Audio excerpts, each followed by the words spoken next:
And my thing was have the answer, not the proof. Okay? I've always been somebody that sees long term, that has a goal long term. I plan it, and I get there eventually. The way that I am, a lot of people, because I'm quite emotional, I was emotional as a player and I stayed on. I'm now much better. But I always run my company as if I expected for me to be the employee. For example, like now I just asked Kirill why he was late. I just don't accept that people are late. Twice it happened in big situations. Once we were in Argentina. I explained to the team, the only person that can be late is the captain, because if he's late, it's taking care of something for the team. Marty Larondo, who became Davis Cup captain, was a very good player, was not there when we left. I just left. I fined him $250. He had to take a taxi to the place, and he sat the whole practice.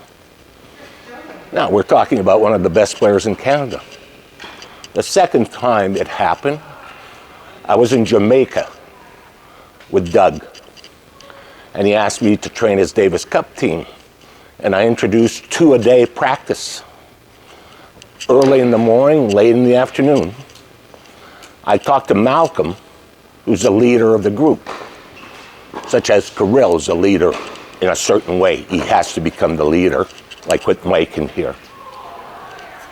I talked to Malcolm, and I said, you have to show everybody what leadership is, something that I've worked with Bosco on for the last year. And I'm not putting anybody down here. I'm just using examples so that you understand where I come from. The first day of practice, Malcolm shows up 20 minutes late. I take Malcolm aside. I said, Malcolm, what happened?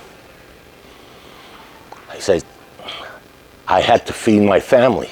The same as he said, my daughter was injured. That's a good excuse. When he said to me that he had to feed his family, I went, what do you mean? He says, come on. He takes me to this old beat up car, opens up the trunk, and it's filled with barracudas. So what he does is during the night, he goes and kills barracudas with a light. The end of that, so I gave him a pass. The end of that story is 3 years ago. While he was fishing for barracuda, he never came back. Only his wetsuit. And this is a real story. His sister lives in Ancaster, and that was Malcolm. So I'm very, very demanding. They asked me when I finished being the Davis Cup captain if I would become, because I developed the coaching certification the way it is now. I redid it with Louis Caillé, and then I got Ari Novick. I did the level 4, designed that. They asked me if I wanted to be a course conductor. The only thing I did was I did level 4s for all of the coaches in Canada, not in tennis, but in all sports, is how to develop a business from their sport. So this is what I try to do to all of you guys, and I push you to have new responsibilities.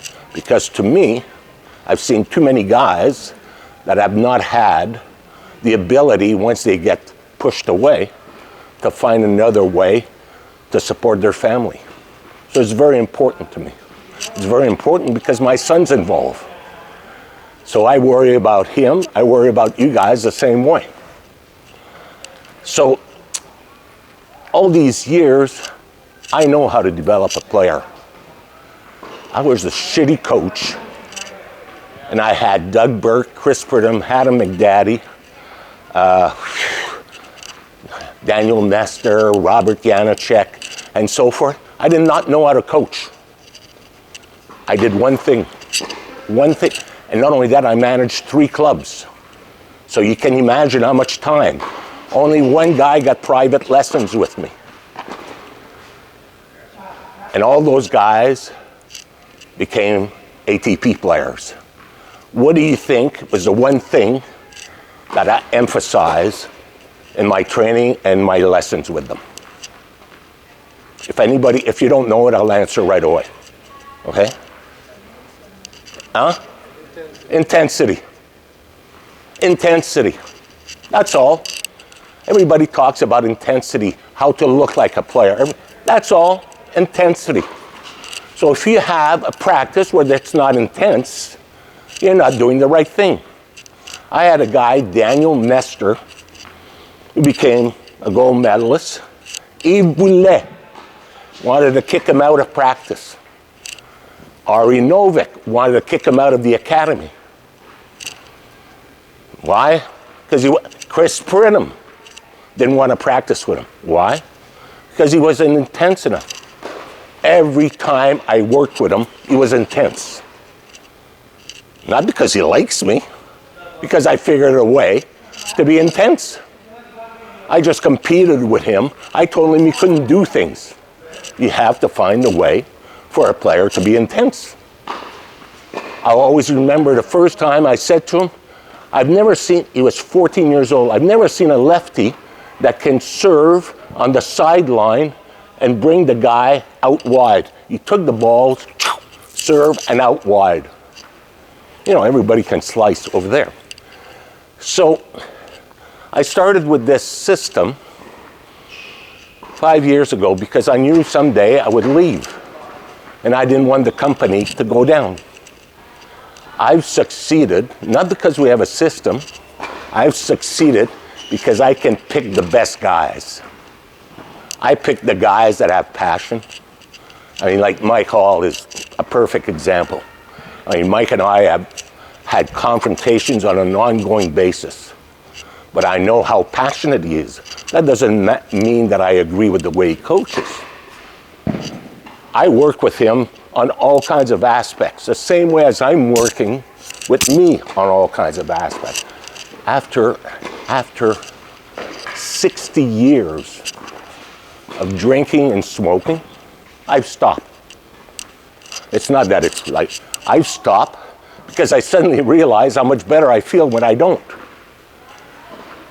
You know, it's been like 4 months.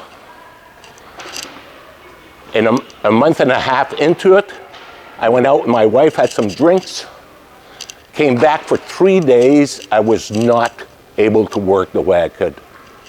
So I did not quit because I quit because I didn't feel.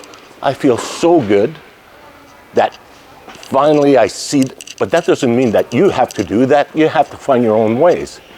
But the reason for that is I found my way when I'm 75 almost. So it's an ongoing, same way as I signed up for a Spanish course yesterday. You know, I just want to keep on learning. And you guys should keep on learning. I had a meeting, and it's very hard for me to talk to somebody like Mike or Brandon or Andy because they're course conductors. They are good. Mike has developed all kinds of players. He's very good. But I think he could be great. You know? And why do I think that? Because I helped develop this system. And I know what the system is all about. We got a guy that's the best, one of the best technical, tactical coach in the world. Who was my best friend, who was my Davis Cup coach, who helped me, Louis Caillé. What he did was able to teach people in this country, people that weren't like Kirill, people that weren't like me. Because how did I teach? The same way as Doug does, the way we used to play. The reality is tactically and intentions, that's very good, but technically, it's not so good because the game has changed tremendously. So, when I've looked at things and I'm not satisfied and I've kept my mouth, so I said, it's not good enough for me to talk. I have to be able to prove and to show what I want. The same way as I sat with Brandon last Friday and went through a private lesson with him. I asked him, what is a private lesson?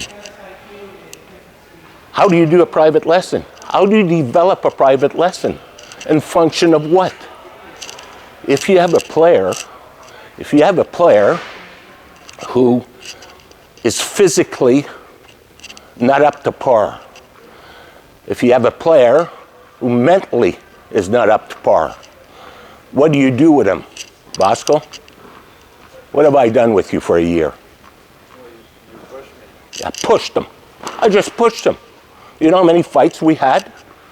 How many times I quit? And I finally quit this year working with him, not because I love Bosco. You know, I'm waiting for him to be smart enough to say, hey, Pierre, I want you to come back and try and help me. But you know, when you have good players, a lot of times they're like wild horses.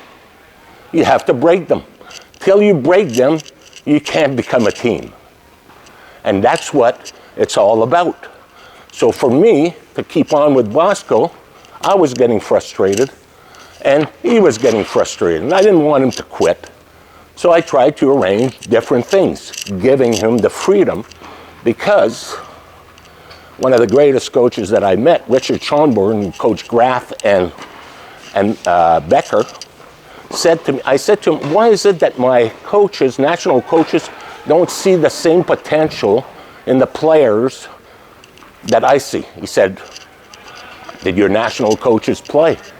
And I said, no. He says, well, coaches that haven't played like to have people that listen to them, while the good ones are a pain in the ass.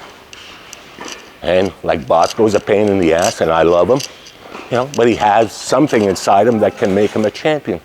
So we have to find the way. So when it comes to doing a lesson, what I tried to do today, and I don't know if I'll succeed, but I tried to show you how I would do a lesson. Okay, first, I'm telling you what is my long-term objective.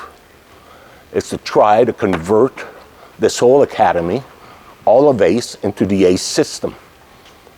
Does the ACE system make sense? I'm open to anybody. Anybody, I'll justify why. So, if I'm going to do that, I'm taking the chance today to do three things. I'm going to review hitting out of the middle for a national team, because a national team player at 15 is what we want. What we want is what Bosco looks like. Does he have problems? Many. But if you have 24 Bosco in your academy, you feel pretty good. You know, because they're going to kill each other. And the same way as when I had Doug and all those guys, they used to kill each other and be better than the other guy. You know, so if we had 24, and that's what the image is of a system, is at 15, we have a guy that can do it. What's the biggest problem, would you say, Mike, technically or tactically with Bosco? I know you know. He misses too much. He misses too much. You know why? Does anybody know why? Huh? Intensity, his focus. When did you start playing tennis? At 10 years old. His tennis age is 5. By the time you're 15, it's supposed to be 10. You should have learned consistency at 5, 6, 7. It should have always been part of it. So now, the reason he doesn't do the things that he's supposed to do, because he's not stupid. He loves to win. So he knows if he hits the wrong shot, or I mean the right shot, but he's going to lose the point, he's going to go back, and not only that, he's so stubborn that he's going to argue afterwards.